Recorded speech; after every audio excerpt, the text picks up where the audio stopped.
This is a paper that starts with a puzzle, and a kind of intellectual puzzle, and that I've tried to think through. And there may be other answers to this puzzle as well, so I'm hoping that it will generate some discussion.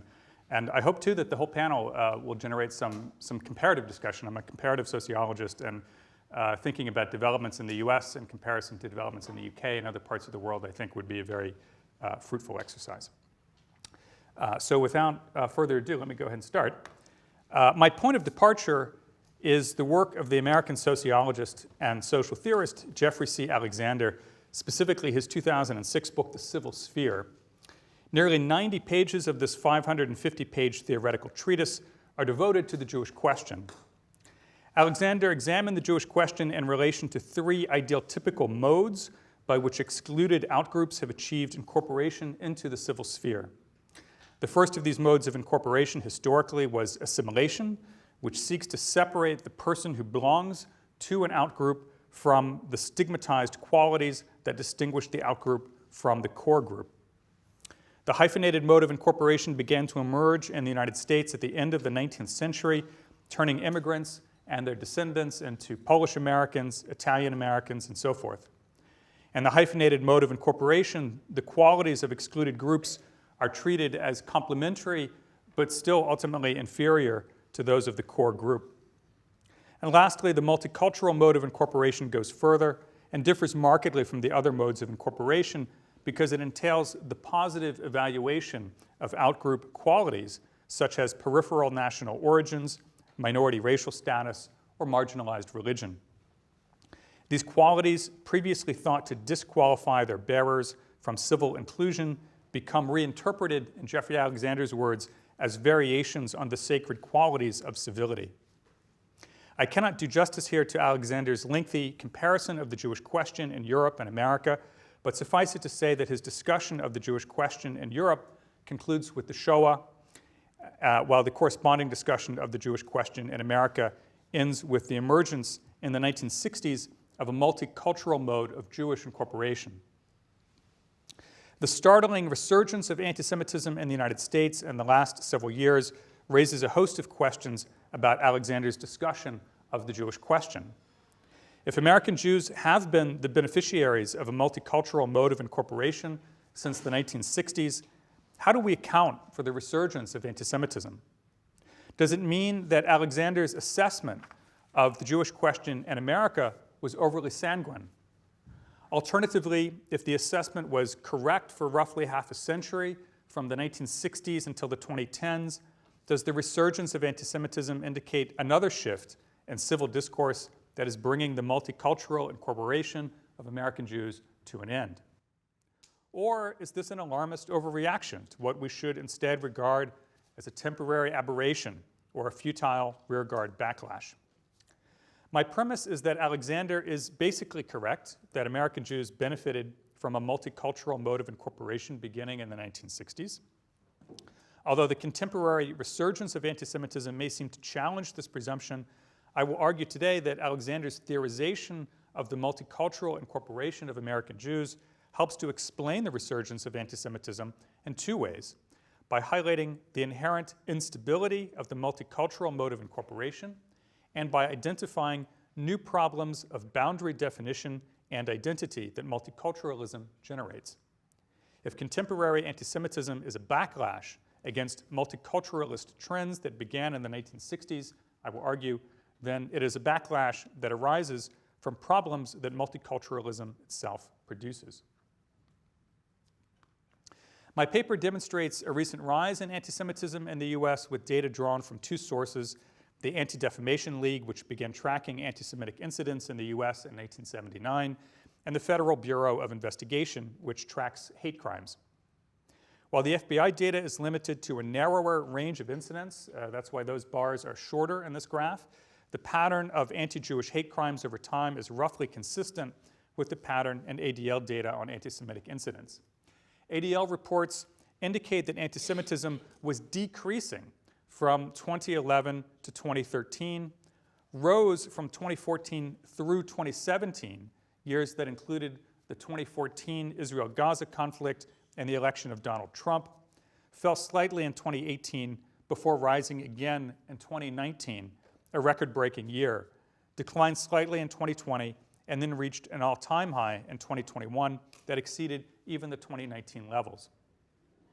Similarly, FBI data showed that anti-Jewish hate crimes were declining from 2011 through 2014, rose from 2015 through 2017, fell in 2018, jumped in 2019 when they comprised 13% of all hate crime incidents in that year, despite Jews constituting less than 2% of the US population, and fell again in 2020, though they remain higher than levels in the first half of the decade. The rise in anti-Semitic incidents and hate crimes is associated with a shift in cultural attitudes toward Jews in the United States. And I would suggest that there are signs of such a shift on both the political left and right. On the one hand, the anti-Semitic motifs of Jewish foreignness, exclusive particularism, power, and wickedness parallel anti-Zionist motifs that have appeared in the discourse of some self-styled progressives. For example, Representative Ilhan Omar has at various times claimed that, quote, Israel has hypnotized the world, unquote, while doing evil, quote unquote, that congressional support for Israel is all about the Benjamins, that's to say, all about money, and that American supporters of Israel, in her words, push for allegiance to a foreign country. Although Omar is widely regarded as one of the most progressive members of the United States Congress, these remarks earned her the praise of former Ku Klux Klan Grand Wizard David Duke. It's not hard to discern why. Omar's rhetoric corresponds to at least two anti-Semitic motifs, one that money makes Jews powerful, and the other that Jews are more loyal to their own national interests than to the country in which they are citizens. On the other hand, under Donald Trump's presidency from January 2017 to January 2021, the term globalist spread from far right anti-Semitic websites into mainstream civil and political discourse. The use of the term as an anti-Jewish dog whistle received widespread attention in 2018 in connection with the resignation of Trump's chief economic advisor, Gary Cohn, and the attempted bombing of the philanthropist George Soros' home in New York. In contrast to the anti-Zionist representation of Jews as uncompromising nationalists, anti-globalist rhetoric portrays Jews as rootless cosmopolitans. Nevertheless, the two discourses converge in constructing Jews as disloyal to the United States, secretive, powerful, and above all, anti-civil. What is the relationship between the multicultural mode of Jewish incorporation that began in the 1960s, according to Alexander, and rising anti-Semitism today? Alexander denied that the multicultural mode of incorporation represented a stable equilibrium or the ultimate endpoint of an inevitable developmental or evolutionary logic. He suggested, in fact, that it was an unstable mode of incorporation. And what makes it unstable, he argued, are the problems of boundary definition and identity that it generates. Now, that claim requires a little bit of unpacking. What Alexander means by this becomes clear in his discussion of the paradoxical consequences of multicultural incorporation for American Jews. Christian America's multicultural embrace of Jewish qualities allowed confident assertions of Jewish difference, according to Alexander. As examples, he pointed to a return to more traditional religious practices and non-Orthodox synagogues, the growth of Jewish day schools, and the creation of Jewish studies departments and programs in American universities. Yet, Jewish assertions of difference were accompanied by Jewish anxiety about the continuing viability of Judaism in America. Again, his words. This seemingly unwarranted anxiety was a response to the problems of boundary definition and identity that the multicultural mode of incorporation generates. Alexander put it this way: if difference can be recognized only when there is increasing solidarity between core and outgroup, it should not be surprising that even as they begin to cultivate their differences, Jewish Americans would come to feel more like non-Jewish Americans, and the latter more like them. In Alexander's account, it is precisely this mutual identification that creates anxiety about the loss of a distinctive Jewish identity. Rising anti-Semitism in the United States may reflect the problems of boundary definition and identity that Alexander associated with multiculturalism, but in a different way than he anticipated. If mutual identification encourages Jewish anxiety about the continuing viability of Judaism in America, then it is likely to foster an analogous reaction among Americans with a Christian heritage. In other words, when core group and outgroup identities are viewed as fundamentally the same, the non-Jewish core group will also experience anxiety about the continuing viability of its own identity and perhaps even the national identity with which the core group has been closely associated historically. This anxiety finds expression in anti-Semitic efforts to reestablish hierarchical boundaries that multiculturalism has dissolved. So that's the core argument that I'm making today, and that's how I propose to resolve this puzzle that I started out with. And let me qualify and clarify this argument in four important respects. First of all, I want to acknowledge Christianity is only one of the primordial qualities available for defining the American core group and judging civil competence in the United States. Nevertheless, following Alexander, I accentuate the Christian quality here in the presentation because of its particular significance vis-a-vis the Jewish outgroup. Second, if the multicultural mode of incorporation generates problems of boundary definition and identity for the core group as well as for American Jews, there's no reason to think that these problems will be limited to core group members who subscribe to one or another political ideology. The problems may, however, appear in different guises. For example, breaking with the historical self-consecration of the American core group, some core group members aligned with the progressive left are now inclined to view the core group as a deeply anti-civil oppressor of minorities and outgroups. This transvaluation of the core group by some of its own members has adverse consequences for the Jewish outgroup when Jews are perceived to be fundamentally the same. Instead of viewing American Jews as a marginalized outgroup that deserves their solidarity, or in the parlance of activism, allyship, these core group members find it hard to distinguish Jews from other powerful and privileged core group members. These core group members continue to see Israel as a little America, but their transvaluation of the American core group now makes this identification polluting. Rather than interpreting Jewishness as a variation on the sacred qualities of civility, these core group members may instead come to see it as a variation on the profane qualities of incivility. And from there, it's a small step to transfer their guilt to the Jews, to quote Adorno and Horkheimer. Their tolerance or indulgence of anti-Semitism might be described as the bad conscience of the core group. At the other end of the political spectrum, core group members on the far right try to maintain restrictive primordial definitions of civility or even to make them narrower still. Some of these core group members blame Jews for multiculturalism, immigration, and other developments that they think threaten the American core group. Nevertheless, they identify with Jews in surprising ways, attributing to them an ethnocentric culture which they believe advantages Jews and is at odds with the multiculturalism that they believe Jews foist on others. Their hatred of Jews is thus conjoined with envy. This perspective shapes attitudes toward Israel as well.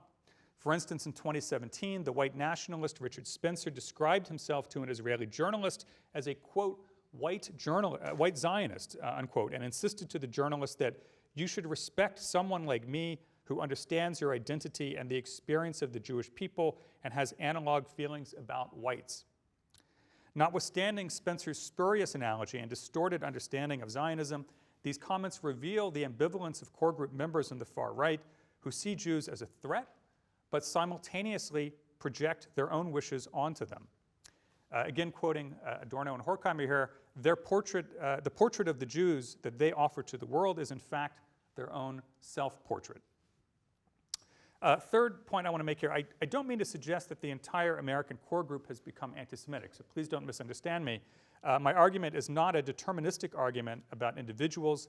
It's a probabilistic argument about the core group as an aggregate. I'm suggesting that problems of boundary definition and identity facilitate tolerance, normalization, or even outright expressions of anti-Semitism among core group members, making such expressions more likely within the group. And fourth, while this theoretical argument is about the core group and its relation to Jews, it raises interesting questions about the growing minority, about 29% now, of Americans who are religiously unaffiliated, and the very small minority, about 4% of Americans, of religiously affiliated Americans who belong neither to America's historically Christian core group nor to the Jewish outgroup. Many religiously unaffiliated Americans belong to the Christian core group by cultural heritage, even if they do not identify as Christian. They may have no use for Christianity as church or as credo, but its cultural influence endures in the form of secularized Christianity. They are therefore likely to share in some form the anxieties that the multicultural mode of incorporation generates among other core group members. However, the anxieties of someone like Ilhan Omar would be more complicated. Since Muslim Americans have arguably not experienced a multicultural mode of incorporation, their identities may be more divided in a manner characteristic of hyphenation, or even what W.E.B. Du Bois called double consciousness. Moreover, the relative success of the multicultural incorporation of Jewish Americans since the 1960s may lead such minorities to resent an outgroup that they perceive to have joined the core group, even though renewed anti-Semitism shows this perception of Jews to be highly questionable. In sum, a theory that posits the multicultural incorporation of American Jews would seem to have difficulty explaining the resurgence of anti-Semitism in recent years. But in fact, I am suggesting Alexander's analysis of multiculturalism provides insight into the partial undoing of that multicultural mode of incorporation for Jews. His analysis acknowledged the instability of the multicultural mode of incorporation and traced it to the new problems of boundary definition and identity that multiculturalism generates. What I've argued here is that these problems have generated anxieties within the Christian core group that are contributing to the resurgence of anti-Semitism in the United States today. Thank you.